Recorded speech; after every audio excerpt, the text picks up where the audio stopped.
steered the coffee right where we said, yeah, this is a great lens, right? It didn't come from mathematics. It had to come from a taste level, from an emotional level, creative level. Right? We intentionally sort of tried to minimize the impact of like formula and calculus in the book to make it digestible, but you can't sort of divorce the science from the aspects of this.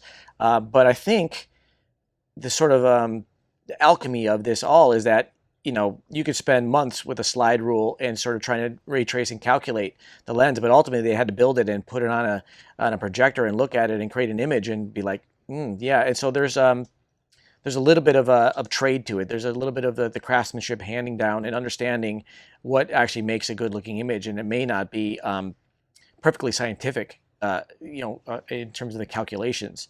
So that's that fine line where it's a handed down craft.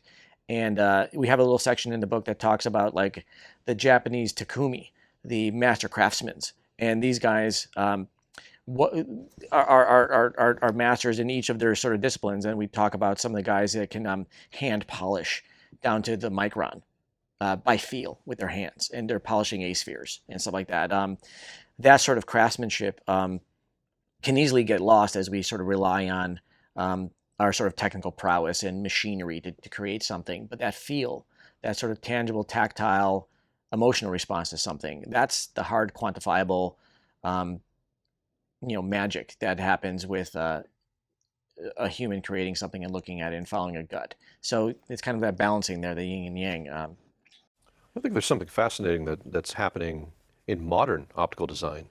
Where historically it would take months or even years to mathematically calculate an optical design, and then time to attempt to manufacture that, and then a time to test. There had to be a lot more precision on paper, and then kind of survive with what you've got, right? In the modern world, we can do this in minutes in computer design. We can 3D print elements, and we can prototype lenses incredibly quickly. So it's a lot easier to design and create something that is a little more risky, that has a little more character to it, that has a little more personality to it, and iterate that to define a lens that has a real unique place because of modern design.